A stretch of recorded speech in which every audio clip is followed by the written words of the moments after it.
Hello everyone, welcome back to my YouTube channel unfold learning. और आज मैं लेकर आई हूँ आपके लिए एक और solution video from ICSE concise mathematics class 9 from Selina publication, जिसकी यूनिट 6 का chapter 20 area and perimeter of plane figure की एक्सरसाइज 20B हम ऑलरेडी स्टार्ट कर चुके थे।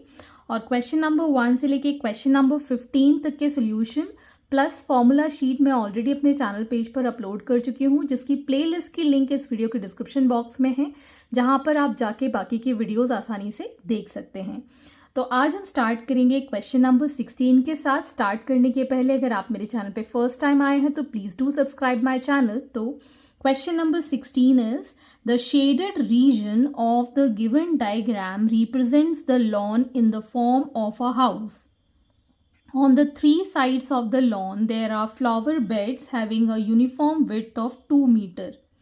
Find the length and the breadth of the lawn. Hence or otherwise, find the area of flower beds. तो यहाँ पर ये जो शेडेड रीजन है ये लॉन को रिप्रेजेंट कर रहा है और 3 साइड्स में फ्लावर बेड्स बने हुए हैं। ओके, तो ये जो विड्थ है इसकी, this is given 2 metre.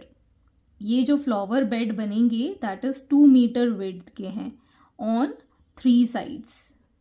Okay, ये तीनों साइड्स में 2 मीटर का विड्थ का इसमें फ्लावर बेड बनेगा। तो सबसे पहले हमको length and breadth of the lawn find करना है। तो हम यहाँ लिख सकते हैं लेंथ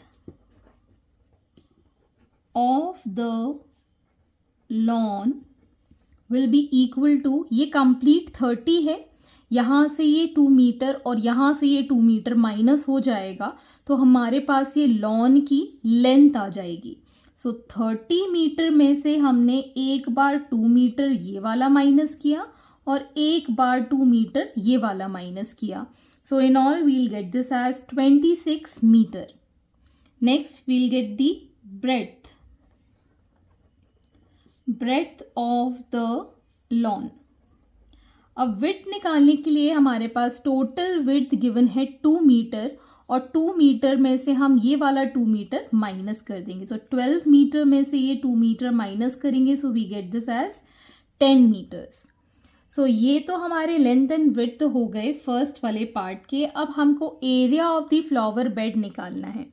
तो area of the flower bed निकालने के लिए हम इस कंप्लीट रेक्टेंगल से लॉन का एरिया माइनस कर देंगे तो ये तीनों तरफ का फ्लावर बेड का एरिया निकल आएगा।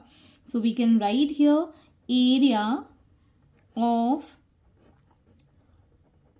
Flower beds is equal to area of complete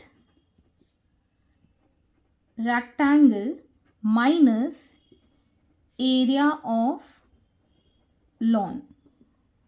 okay, तो कंप्लीट रेक्टेंगल का हमारे पास डायमेंशन है 12 मीटर मल्टीप्लाइड बाय 30 मीटर और एरिया ऑफ लॉन के लिए लेंथ हमारे पास है 26 मीटर और विड्थ है 10 मीटर, जो कि अभी हमने फाइंड करी थी। सो यहाँ पर हो गया ये 360 meter square minus 260 meter square, मतलब यहाँ पर 100 meter square is the area of the flower bed. Question number 17, a floor which measures 15 meter by 8 meter is to be laid with tiles measuring 50 centimeter by 25 centimeter. Find the number of tiles required. Further, if a carpet is laid on the floor so that a space of 1 meter exists between its edges and the edges of the floor, what fraction of floor is left uncovered? तो सबसे पहले हम तो number of tiles find कर लेते हैं। तो उसके लिए सबसे पहले हम area of the floor find करेंगे। एरिया ऑफ द फ्लोर हो जाएगा 15 मीटर बाय 8 मीटर, तो 15 8 is 120 meter square is the area of the floor.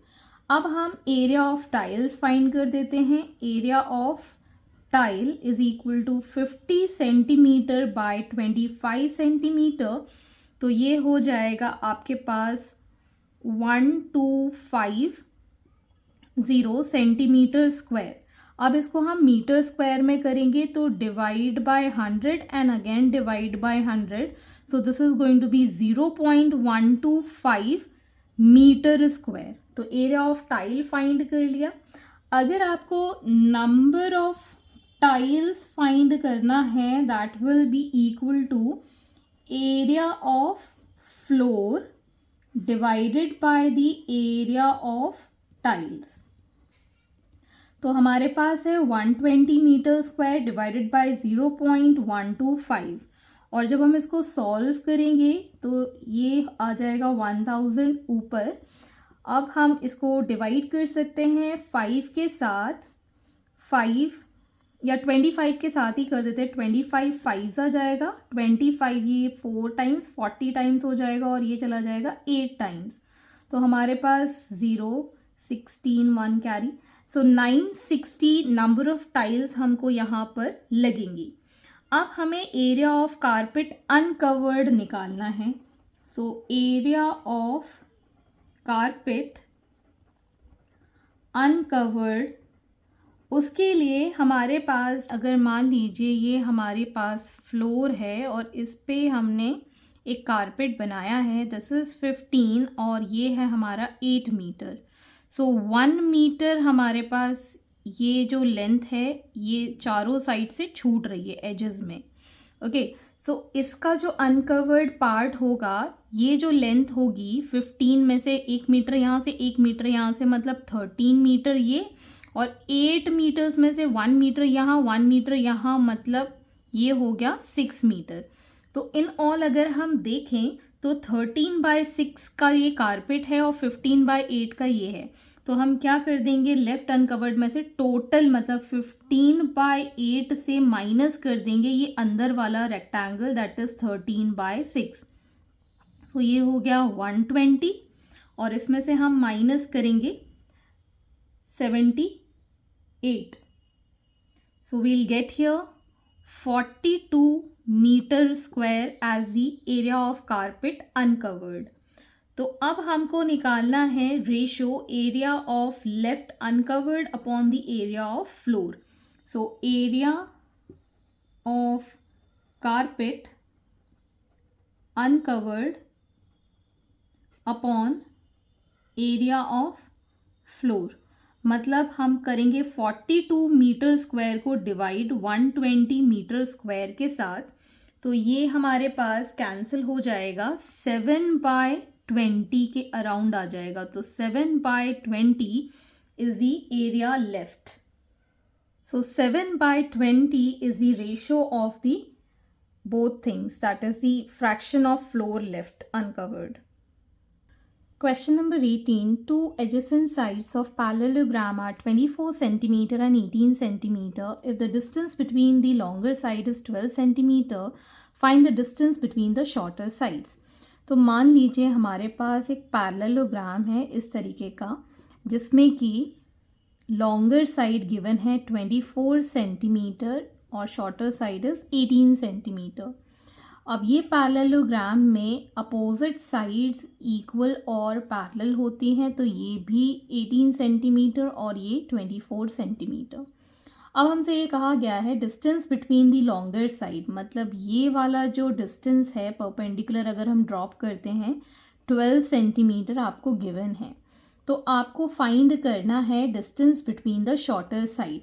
तो मतलब अगर हम यहाँ पर इसके ऊपर परपेंडिकुलर ड्रॉप करते हैं तो इसका डिस्टेंस हमको फाइंड करना है। तो बेसिकली एरिया जो होता है पैरेललोग्राम का, वो हम बेस इनटू हाइट लेते हैं और जिस साइड पर हम परपेंडिकुलर ड्रॉप करते हैं वही इसका बेस हो जाता है।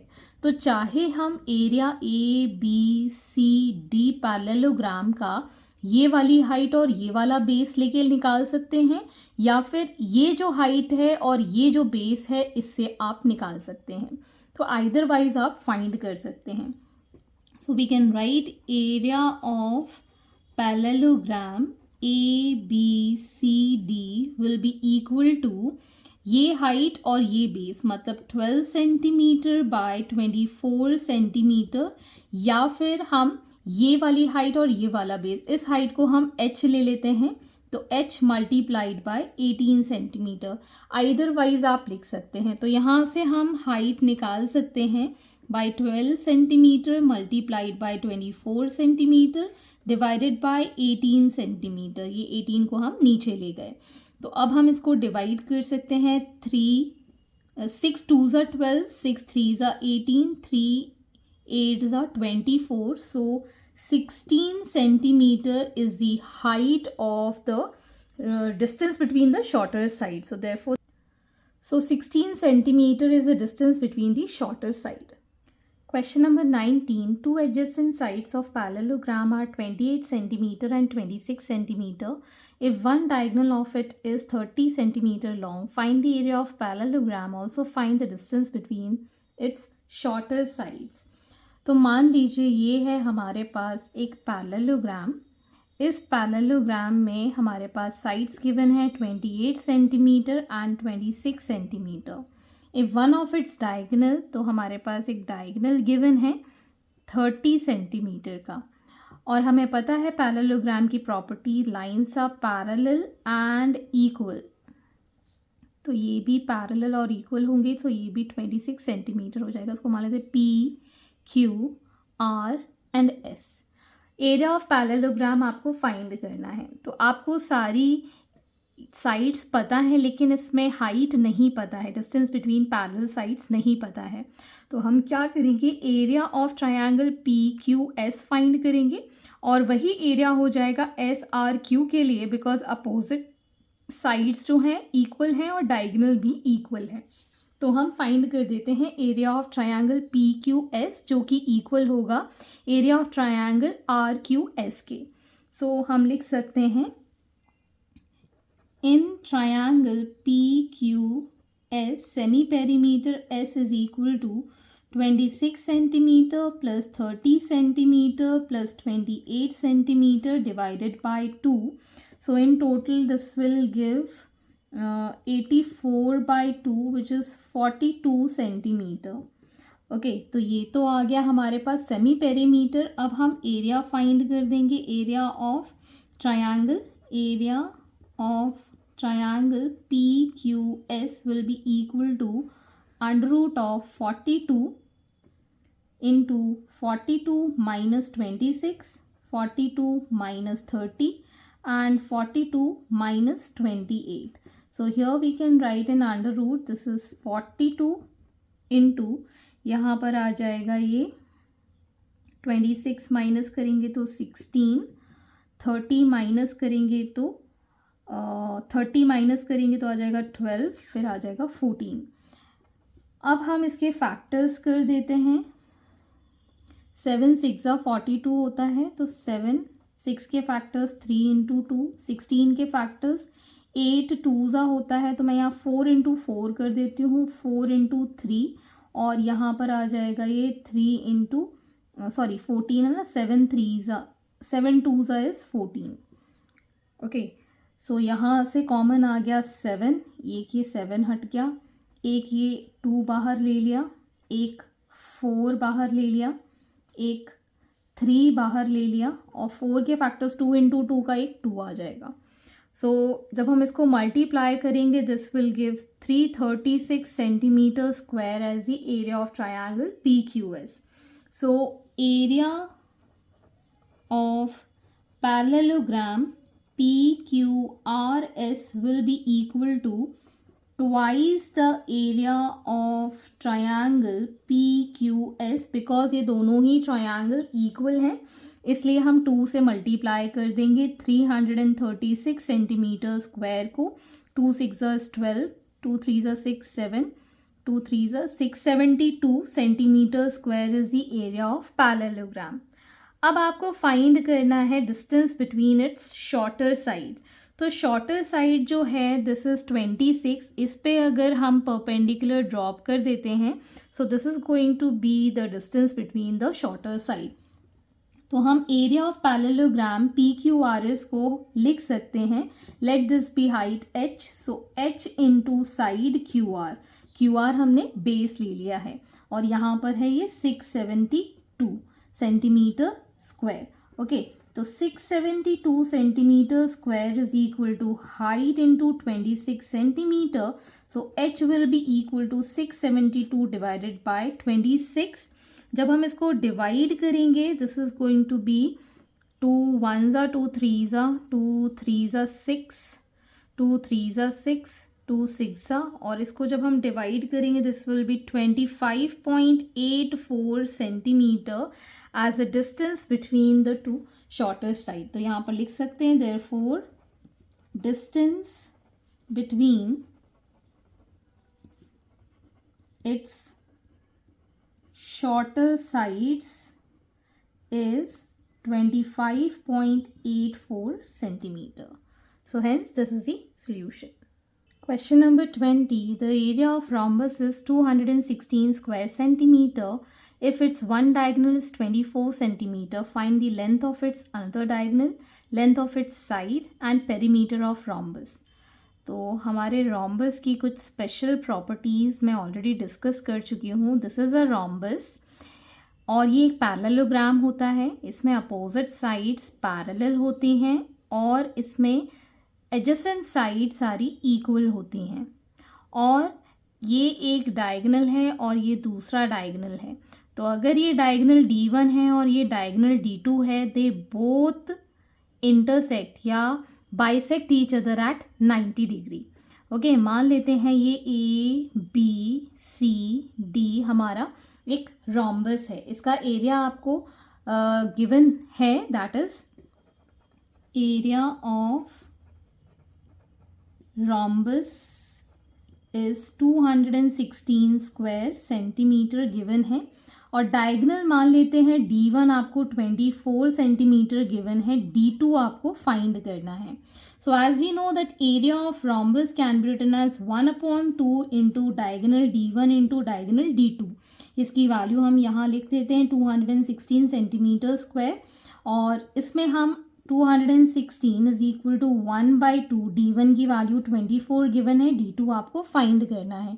सो ये 12 टाइम्स कैंसिल हो जाएगा. D2 will be equal to 216 divided by 12. So we'll get here 12 1s are and 12 8s are 96 centimeter. So 18 centimeter is the diagonal D2.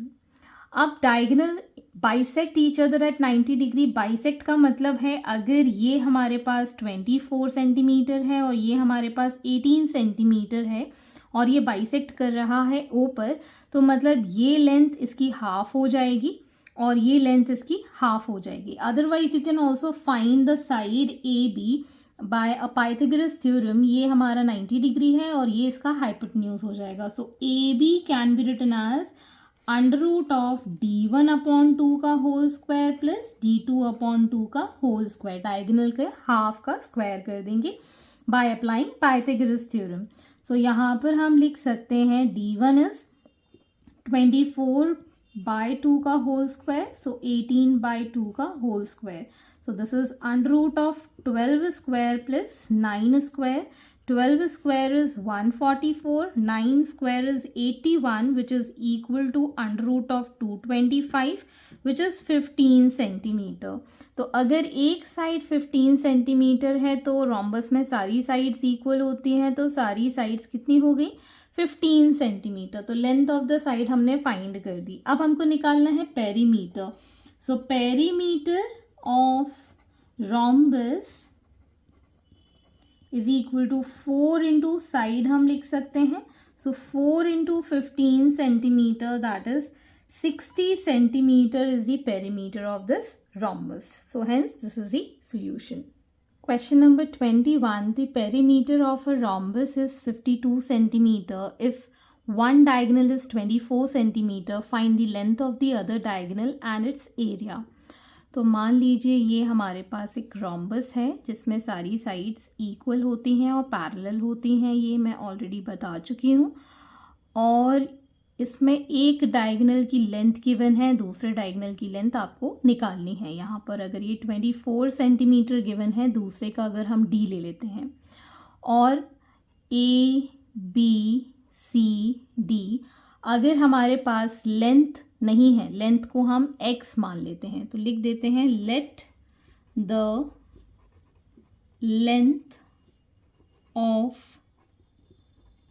Sides of rhombus be x, तो सारी sides हमारी कितनी हो जाएंगी, x हो जाएंगी. So perimeter is equal to 52 centimetre हमको given है, which is equal to 4 into x. तो x will be equal to 52 centimetre divided by 4. 4 1s and 4 3s, तो 13 सेंटीमीटर तो हमारी साइड्स आ गई हैं सारी की सारी. अब हमको निकालना है length of its diagonal. Length of its diagonal हम कैसे निकालेंगे, साइड मतलब x जो है that will be under root of 24/2 का whole square plus d upon 2 का होल स्क्वायर. सो x की वैल्यू है हमारे पास 13, स्क्वायरिंग बोथ साइड कर देते हैं और यहाँ आ जाएगा 12 का स्क्वायर प्लस d अपॉन 2 का होल स्क्वायर. सो 13 का स्क्वायर होता है 169, ये हो जाएगा 144 plus D square upon 4. So यहाँ पर आ जाएगा 169 minus 144 is equal to D square upon 4 और ये हो जाएगा 25 माइनस करने के बाद और ये 4 से मल्टीप्लाई हो जाएगा d2. d is under root of 25 into 4 is 100. So diagonal आ गया हमारे पास 10 सेंटीमीटर. तो ये तो हमारा दूसरा डायगोनल हो गया 10 सेंटीमीटर. अब हमको एरिया फाइंड करना है. So area is equal to 1/2 diagonal d1 into diagonal d2. So half into 24 into 10, ये कैंसिल हो जाएगा 12 times. So 120 centimeter square is the area of this rhombus. Question number 22. The perimeter of rhombus is 46 centimeter. If the height of the rhombus is 8 centimeter, find its area. तो मान लीजिए ये हमारे पास एक rhombus है. rhombus में हम property parallelogram की ही लगाते हैं. तो A, B, C, D और हमारे पास ना तो डायगोनल्स हैं और ना ही इसमें आपके पास कोई साइड गिवन है. So let the side be x. Let the sides of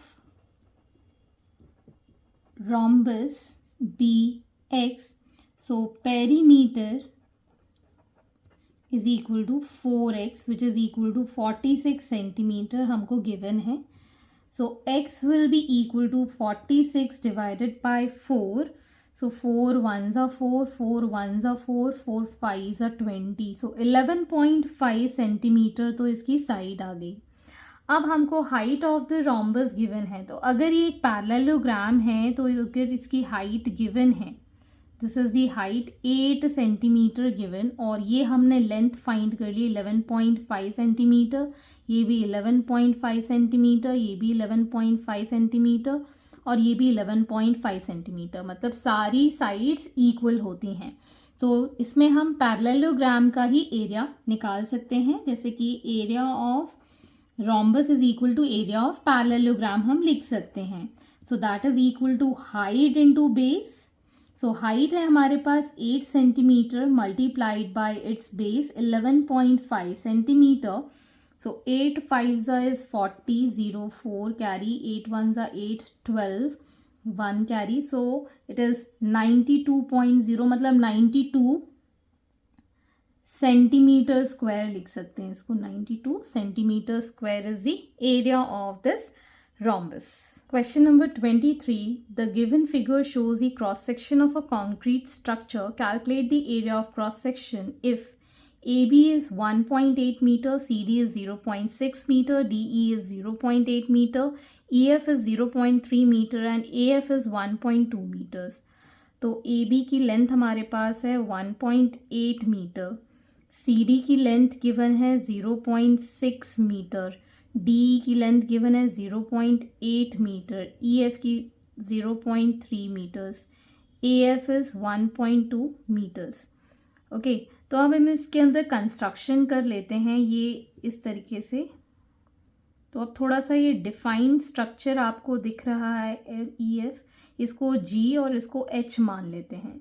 तो यहाँ पर आपको 2 रेक्टेंगल और एक ट्रायंगल दिखाई दे रहा है.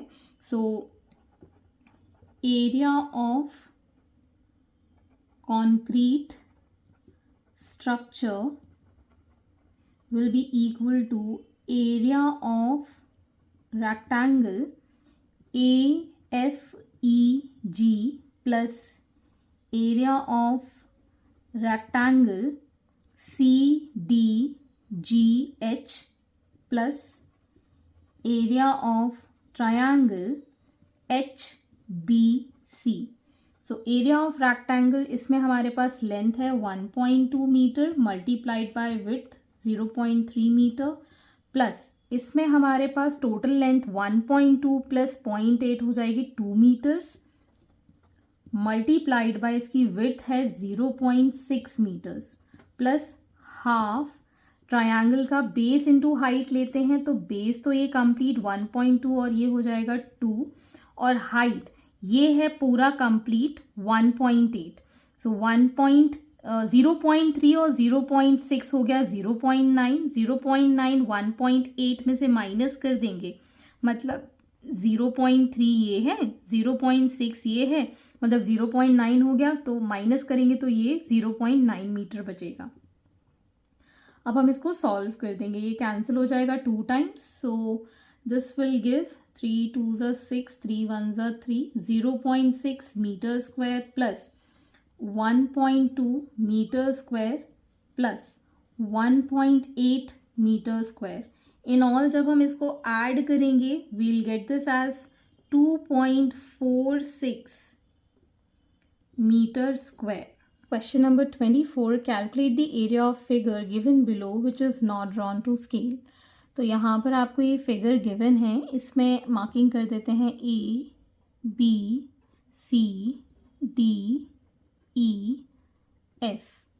तो ये तो हमें ट्रायंगल की तरह दिख रहा है BCD और ABDE is looking like a trapezium, लेकिन ट्रेपीजियम के एरिया के लिए हमें पैरेलल साइड के बीच का डिस्टेंस फाइंड करना होगा।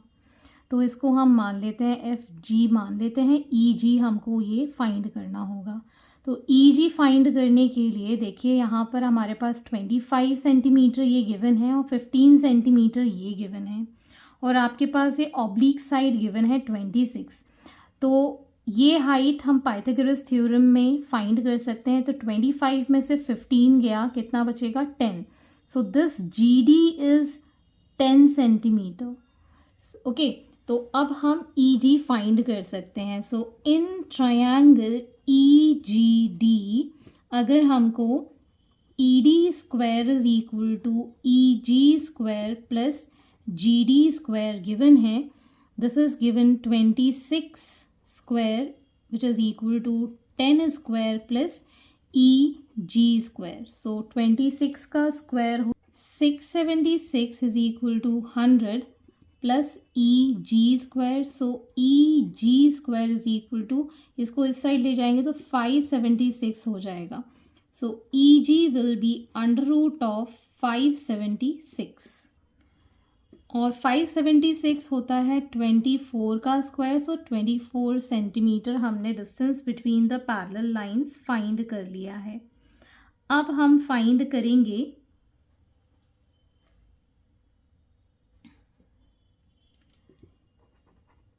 Area of complete figure is equal to area of trapezium ABDE plus area of triangle BCD. So area of trapezium हो जाएगा half distance between the parallel line EG into sum of parallel line AE plus BD plus half bases BD into height FC. Okay, तो अब हम यहाँ value put कर देंगे 1/2 into 24 A is 15 plus 25 plus half 12 into 25।